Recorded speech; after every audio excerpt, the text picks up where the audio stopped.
In a desert hot enough to kill, one of the world's smallest foxes survives by listening to the darkness. Its body weighs little more than a kilogram. Its ears are almost impossibly large. And beneath this burning ocean of sand, a tiny predator is waiting for the sun to disappear. Because in the Sahara, survival is not about conquering the heat. It is about knowing how to escape it. While the desert surface becomes brutally hot, the Fennec retreats underground. Its burrow is a refuge from the worst of the heat, and, when young are present, a protected place for the family.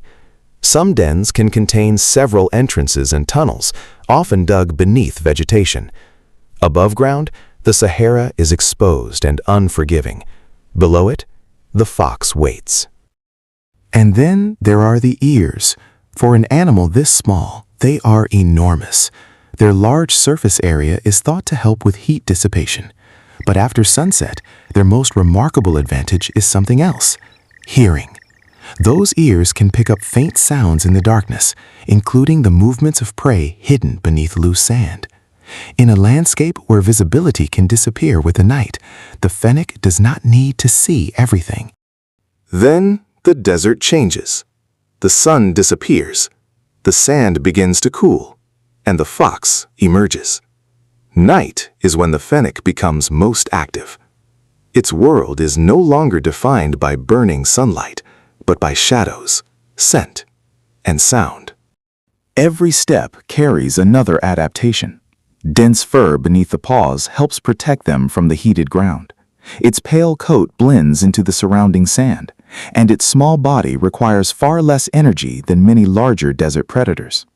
Nothing about the Fennec is accidental.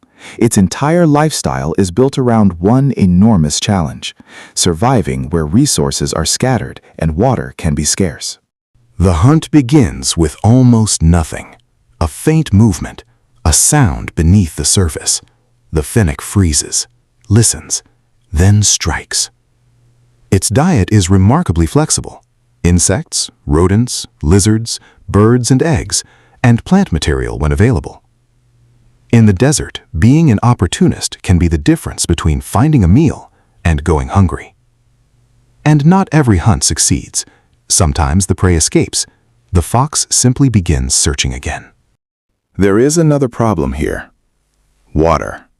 Permanent water sources are rare across much of the Fennec's environment, so the fox makes use of another resource: its food. Much of the moisture it needs can come from what it eats, allowing the Fennec to survive where reliable surface water is scarce. Every insect, every small animal, every piece of vegetation can carry something the desert rarely gives away freely. But the darkness is not only an opportunity, it is also dangerous. For a fox weighing barely more than a kilogram, the desert contains hunters of its own. And when danger approaches, the Fennec has one powerful advantage: the ground beneath its feet. Its burrow can become an escape route. One moment, the fox is visible beneath the stars. The next, it is gone. But eventually, survival becomes about more than one fox. Fennecs can live in family groups, and when pups arrive, the desert becomes a much bigger challenge. The young are born blind and helpless. They cannot hunt. They cannot survive alone. For weeks, everything depends on the adults. Food must be found. The den must remain secure.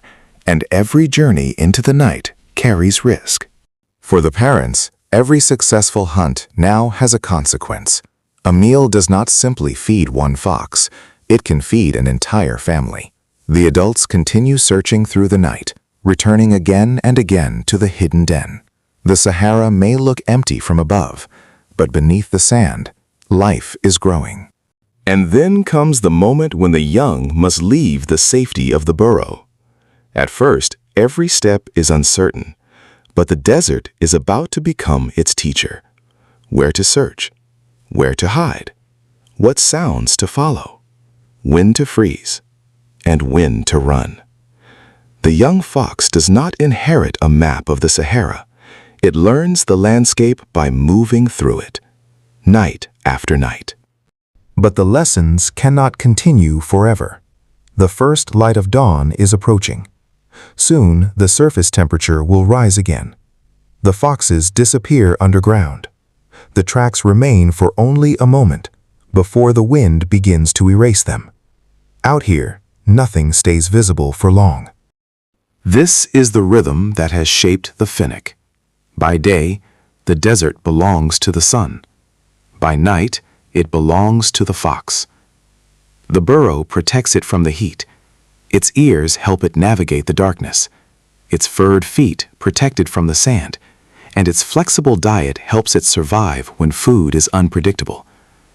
The secret is not one extraordinary adaptation. It is the way all of them work together.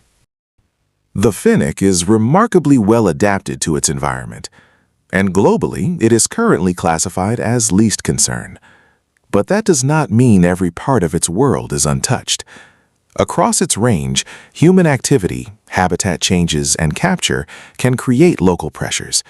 For an animal so closely tied to the desert, even small changes to the places where it feeds, shelters, and raises its young can matter. The Sahara will still be here tomorrow. The sun will rise, the sand will heat, and beneath it, the Fennec will wait until darkness returns. Then those enormous ears will rise once more, searching the silence for the smallest signs of life. This fox does not survive by overpowering the desert.